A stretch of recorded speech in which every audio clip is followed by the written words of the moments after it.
Olá, hoje é domingo, dia 20 de março de 2022. O meu nome é Daniel Baraúna e esta é a aula da Escola Bíblica Dominical da Igreja Presbiteriana de Botafogo. Nós estamos nesse ano estudando sobre teologia sistemática e estamos usando como literatura de referência o livro Somos Todos Teólogos, de autoria de R.C. Sproul. Nós estamos já na parte 4 desse livro e hoje nós vamos ver, permitindo o Senhor, os capítulos 25, 26 e 27 desse livro. É claro que a nossa literatura fundamental é a própria Bíblia. Então, nós vamos fazer as referências aqui durante a aula, sempre a trechos da Bíblia, onde encontraremos as explicações e as comprovações daquilo que nós vamos estudar aqui hoje. Antes de começar, gostaria então de fazer uma oração. Senhor, graças te damos pela oportunidade que estamos tendo aqui de aprender um pouco mais sobre a Tua Palavra, Senhor. Obrigado. Permita, Senhor, que possamos ter sabedoria e conhecimento para colocar em prática todo o conhecimento que estamos adquirindo aqui. É o que nós te pedimos, Senhor, em nome de Jesus. Amém. Então, como eu vinha falando, nós estamos na parte 4 do livro, que trata de Cristologia. E o capítulo 25, ele é intitulado Os Nomes de Cristo. Mas esse capítulo também poderia se chamar Os Títulos de Cristo, né? Os nomes ou os títulos de Cristo. Recentemente, nós da Igreja Presbiteriana de Botafogo fomos abençoados com a palavra do Senhor que chegou até nós por meio de uma pregação realizada pelo presbítero e seminarista Maurício, que falou justamente sobre esse tema, né? Que são os nomes de Cristo. E realmente podemos aprender na oportunidade que os nomes são inúmeros e ficaria até difícil de contar quantos são ao todo. Então, dificilmente a gente conseguiria trazer isso aqui para a nossa aula. Mas não é o nosso objetivo, né? O nosso objetivo nesse momento, nesse capítulo, é nos aprofundarmos nos 3 principais títulos que Jesus tem. Esses títulos, eles se repetem diversas vezes, né? São apresentados diversas vezes na Bíblia. E nós vamos por ordem. Vamos primeiro estudar qual é o nome ou o título, né? O título que mais aparece na Bíblia se referindo ao Senhor Jesus. E justamente o título que mais aparece é Cristo. Algumas vezes aparece na Bíblia como Jesus Cristo, ou outras vezes como Cristo Jesus, que na prática não faz diferença. Mas o fato é que a palavra Cristo é o título que mais está relacionado ao Senhor Jesus na Bíblia.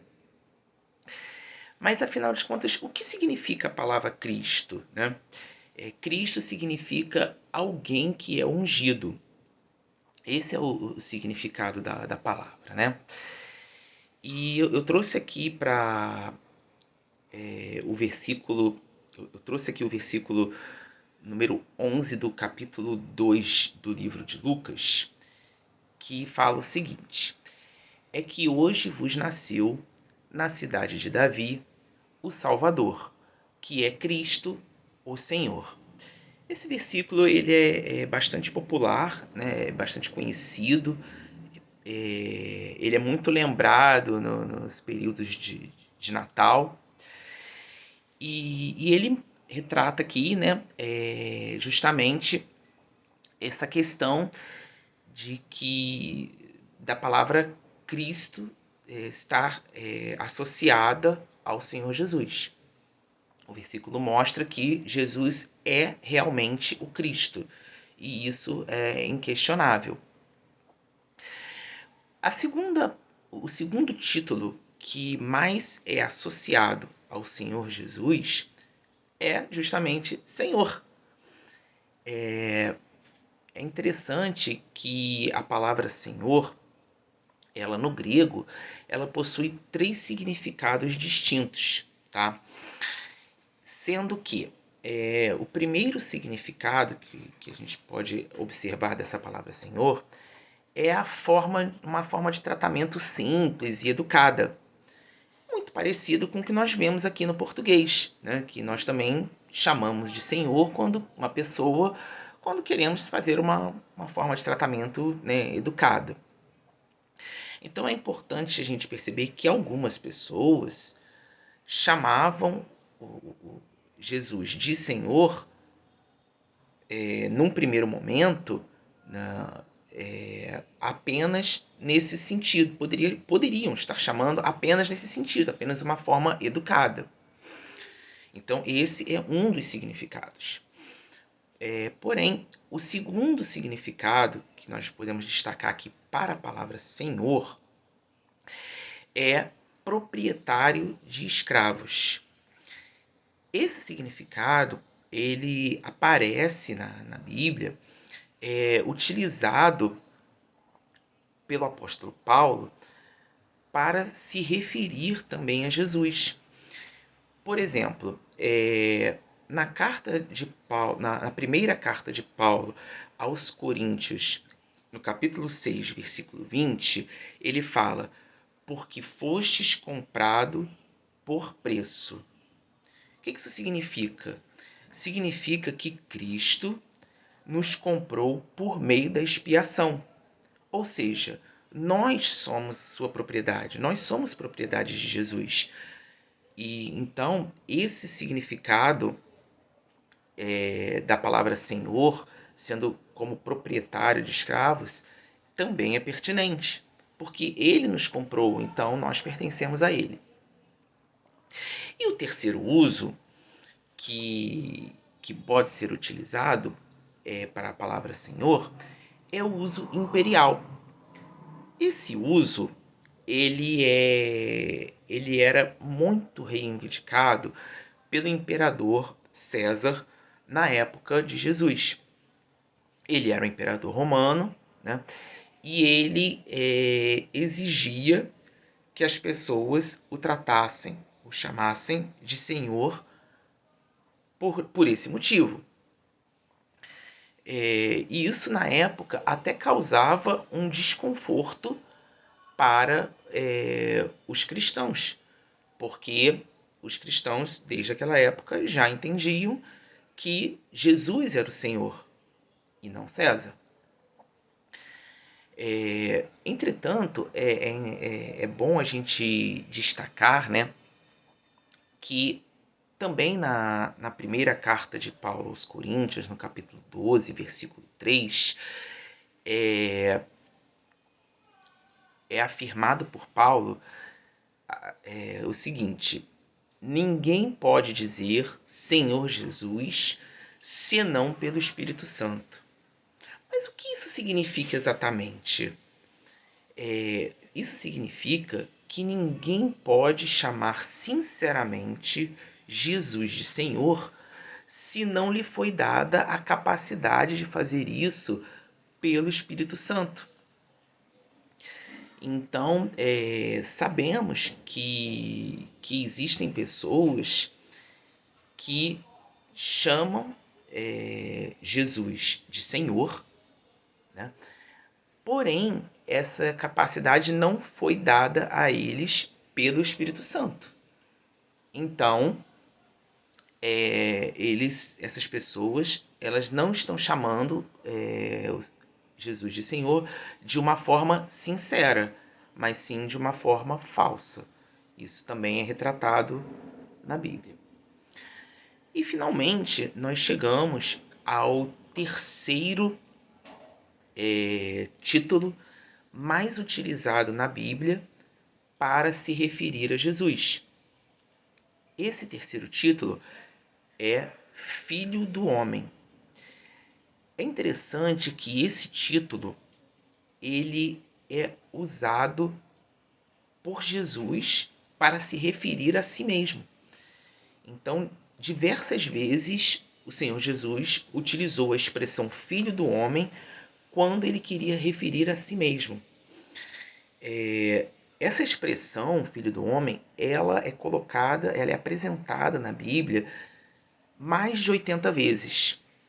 E em apenas 3 vezes ela aparece na Bíblia sem ser utilizada pelo próprio Senhor Jesus, para se referir a ele mesmo. Mas o que isso significa, afinal, né? O que o Senhor Jesus quis dizer quando ele se chamava Filho do Homem, né? Essa expressão Filho do Homem, ela se refere a uma pessoa celestial que desce à Terra e representa a autoridade de Deus, ou seja, é justamente o que o Senhor Jesus significa para todos nós. Esse título ele é dado exclusivamente a Jesus no Novo Testamento. Esse título não aparece no Antigo Testamento. Então, qual é a conclusão que a gente chega, né? Que cada um desses 3 títulos, Cristo, Senhor e Filho do Homem, cada um deles nos revela algo sobre quem Jesus é e o que ele fez e o que ele representa para nós. Então são 3 dos nomes talvez mais importantes, 3 dos títulos, né, mais importantes que o Senhor Jesus possui. Dando continuidade ao nosso estudo, vamos agora para o capítulo 26, que trata dos estados de Cristo. O versículo que nós podemos trazer aqui para referenciar esse capítulo encontra-se no Evangelho de João, capítulo 8, versículo número 58, que diz o seguinte: Respondeu-lhes Jesus: em verdade eu vos digo, antes que Abraão existisse, eu sou. Esse versículo nos mostra a eternidade de Jesus, porque ele afirma que antes mesmo de Abraão existir, ele já existia. Isso quando ele utilizou essa frase, causou sem dúvida alguma uma revolta daqueles que estavam ouvindo. Mas ele não falou nada além, obviamente, do que a mais pura verdade. É importante a gente ver aqui nesse momento também que Jesus ele existe de eternidade até eternidade, tanto a passada quanto a futuro. Sabemos também que em um determinado momento Jesus esteve entre nós, né? Ele nasceu aqui na Terra, porém, e isso está retratado, né, no Novo Testamento. Porém, no Velho Testamento, nós temos algumas aparições que são chamadas de teofanias, né, ou cristofanias, que são episódios relatados no Antigo Testamento que alguns teólogos acreditam ser a própria presença ali de Cristo Jesus. Um exemplo disso foi o príncipe do exército do Senhor com quem Josué se encontrou. Ou seja, foi uma pessoa que Josué se encontrou e essa pessoa Josué perguntou a ele de que exército ele era, se ele era do exército de Josué ou se ele era do exército adversário, e ele respondeu a Josué que ele era príncipe do exército do Senhor. Outra figura também que os teólogos apontam que poderia ser é a figura de Melquisedeque, que apareceu para Abraão. De qualquer forma, é importante deixar claro que a encarnação de Jesus só veio muitos anos depois, quando ele nasceu de Maria. E esse período em que Jesus esteve encarnado entre nós, quando nós estudamos, normalmente, nós temos a ideia de que Jesus sofreu humilhação ao longo de toda a sua vida e ao final da sua vida ele foi exaltado. Porém, nós vamos observar aqui em nosso estudo que isso não é exatamente perfeito. Por quê? Por exemplo, no momento do nascimento de Jesus, nós podemos observar esse contraste de humilhação e exaltação. Como? Se nós observarmos as condições humildes na qual Jesus nasceu, nós vemos que para um rei, porque Jesus é o nosso rei, é uma humilhação. Porém, se nós lembrarmos da aparição do coro de anjos e os tesouros magníficos que os magos lhe deram quando ele nasceu, nós vemos que houve exaltação no momento do nascimento de Jesus.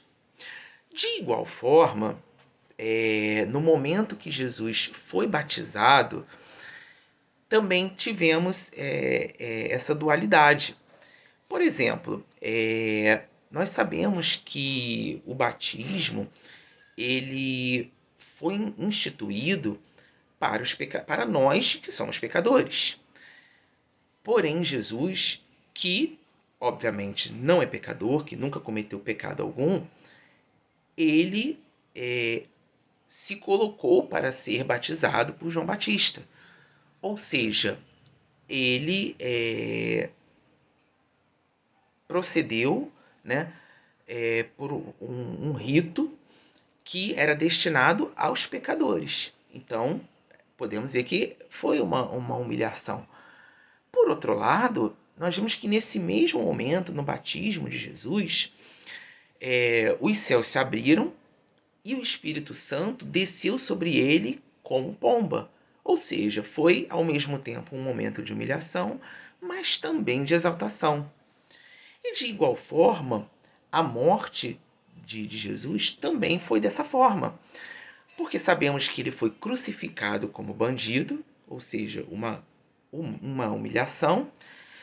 Porém, nós sabemos que ele foi ungido com especiarias preciosas e colocado num túmulo de ricos. Ou seja, também houve aí um reconhecimento dele como um rei, porque ele foi colocado num túmulo como um rico, né? Então, esses pontos a gente consegue observar, analisando esses pontos, a gente consegue observar que durante toda a vida de Jesus aqui na Terra conosco, tivemos sempre os momentos de humilhação e exaltação de forma simultânea. E finalmente, nós chegamos ao momento da ascensão de Jesus, que nada mais é do que a elevação de Jesus à sua coroação no céu. Com a ascensão de Jesus, ele é reconhecido, né, como nosso grande sumo sacerdote. Esse ponto nós vamos ver agora um pouco mais à frente, no próximo capítulo que nós vamos observar, vamos analisar, que é o capítulo 27 da nossa literatura de referência. Esse capítulo, ele nos traz o ofício de Cristo, os ofícios de Cristo, tá? Sabemos que Cristo, ele é o único mediador entre Deus e os homens. Esse ofício é único e exclusivo dele. Mas nós podemos observar, quando lemos a Bíblia, 3 ofícios distintos que Jesus possui. Então, por exemplo, o primeiro que nós vamos observar aqui no nosso estudo é o ofício de profeta. Nós sabemos que os profetas, no Velho Testamento, eles falavam no lugar de Deus. Ou seja, eles se posicionavam sempre de frente para o povo, porque Deus estava por trás deles, né? Os profetas eram pessoas escolhidas por Deus e que Deus colocava as palavras nos lábios dessa pessoa para que essa pessoa falasse com o povo. E nós vemos no livro de João, no Evangelho de João, capítulo 12, versículo 49, as palavras do Senhor Jesus, na qual ele disse: porque eu não tenho falado por mim mesmo, mas o Pai que me enviou, esse me tem prescrito o que dizer e o que anunciar. Ou seja, nesse versículo nós podemos observar que Jesus se apresenta como um profeta. Claro que ele é muito mais do que isso. Obviamente, ele é Deus, ele é a palavra de Deus, ele tem inúmeros títulos, inúmeros nomes. Mas aqui, nesse ponto específico, ele se apresentou como um profeta. E quais eram as características que os profetas tinham? Os profetas em Israel, eles normalmente eram odiados. E o povo não queria ouvir eles, porque eles traziam mensagens que muitas vezes desagradavam aos ouvidos do povo. E da mesma forma aconteceu com Jesus, que foi odiado por muitas pessoas e que grande parte do povo não quis ouvi-lo. Entretanto, é importante destacar então, né, esse ofício que Jesus teve, dentre outros, né, dentre outros ofícios, esse ofício de profeta que Jesus teve enquanto esteve aqui entre nós. Porém, é interessante destacarmos que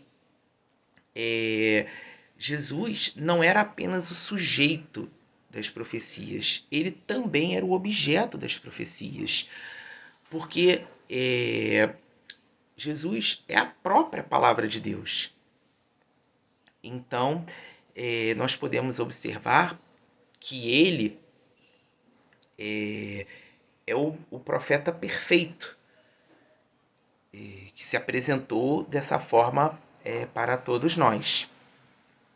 Além disso, além desse ofício, né, que é o de profeta, temos um outro ofício também que o Senhor Jesus se apresentou, que é o de sacerdote. Nós podemos ver no Salmo 110, versículo 4, que diz: o Senhor jurou e não se arrependerá. Tu és sacerdote para sempre. Ou seja, Jesus é sacerdote para sempre. Mas como podemos evidenciar isso, né? Observamos o seguinte: qual era o posicionamento que os sacerdotes tinham em Israel? Os sacerdotes, ao contrário dos profetas, vocês se lembram, né? Os profetas, eles se posicionavam de frente para o povo, né? E Deus estava por trás deles. Com os sacerdotes já é o contrário. O sacerdote, ele fala pelo povo e não para o povo, ou seja, é o comportamento ao contrário dos profetas. Então, o sacerdote, ele se posicionava de frente para Deus e de costas para o povo, né? Para que ele pudesse falar pelo povo para com Deus. E quais eram as características dos sacerdotes? Eles oravam pelo povo e ofereciam sacrifícios anualmente. O Senhor Jesus também orou pelo povo e ele ofereceu um grande sacrifício que foi morrer na cruz por todos nós. Esse sacrifício foi o sacrifício definitivo. Por isso não é mais necessário nenhum outro sacrifício ser realizado hoje em dia, porque Jesus já fez o sacrifício necessário para nos salvar. Então, podemos afirmar que Jesus é realmente o sacerdote perfeito para sempre, como está dito lá em Salmos. E, finalmente, nós chegamos ao último ofício de Cristo que nós vamos estudar aqui hoje, que é o ofício de rei. Nós podemos ler no Evangelho de Lucas, capítulo 1, versículo 32, o seguinte versículo, né? Este será grande e será chamado Filho do Altíssimo. Deus, o Senhor, lhe dará o trono de Davi, seu pai. Então, essa é a identificação de que realmente Jesus é o nosso rei. É sempre importante lembrar que os reis de Israel, eles tinham um posicionamento como mediador. Eles recebiam esse ofício de Deus e eles tinham a missão de manifestar a justiça entre os homens. E de igual forma, Jesus também recebeu o seu ofício de Deus. Ele foi escolhido por Deus para ser o nosso Rei dos Reis, e ele virá para manifestar a sua justiça sobre nós. Então, é importante destacar, ainda no Evangelho de Lucas, no capítulo 1, o versículo seguinte, que é o versículo 33, que diz que ele reinará para sempre sobre a casa de Jacó, e o seu reinado não terá fim. Ou seja, Jesus é o nosso rei para sempre. Então chegamos aqui ao final dessa aula. Espero que vocês tenham gostado, tenham compreendido, e eu espero que o Senhor Jesus esteja convosco a cada dia. Então ficamos por aqui e desejamos uma ótima semana a todos. Um abraço.